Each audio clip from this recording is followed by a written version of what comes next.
திராவிடம்னா என்னன்னு சொல்ற, எதுக்கு கொண்டு வரப்பட்டதுன்னு சொல்ற. ஆரியத்தை எதுக்கு எஸ்.வி. சேகரி இந்த மைத்திரியை நீங்க கட்சியில சேர்த்துச்சு உன் திராவிடம்? 30 ஆண்டுகளா உன் திராவிடம் ஆரிய பெண்ணை தலைமையேற்றுச்சடா. அன்னைக்கு நான்கு கண்டி செத்தியா காலில் விழுந்து பதவி அனுப்பிச்சுட்டு இருந்த உன் திராவிடம்.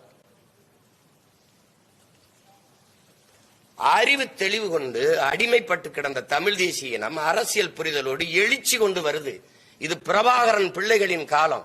சும்மா வந்துகிட்டு குறுக்கு மறுக்கம் வாடக்கூடாது. அதெல்லாம் ஒரு காலம்.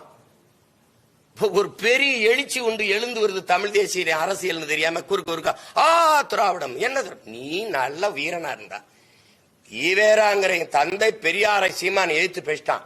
அவனுக்கு ஓட்டுப்படாதுன்னு தேர்தல் காலத்துல ஒரு மகன் பேசுறான், ஒருத்தன் பேசுறா பாப்போம். ஒருத்தன் பேசுறா எவனாவது ஒரு வீர மகன் பெரியாரை இழிவா பேசிட்டான் அவனுக்கு ஓட்டு போடாதீர்கள் அப்படின்னு பொது மேடையில பேசுறா பாப்போம். பேசு.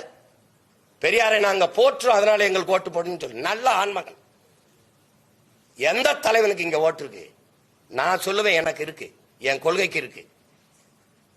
எனக்கு விழுந்த ஓட்டு ₹1 பணம் வாங்காம என் சொந்தங்கள் என் நோக்கத்திற்கு என் கொள்கைக்கு போட்ட ஓட்டு. உங்களுக்கு எவருக்காவது ஓட்டு இருக்கா?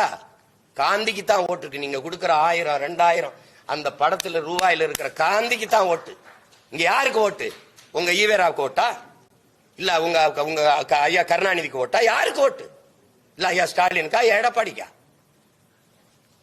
வெக்கம் இல்லாம பேசிட்டு இருக்கிறீங்க.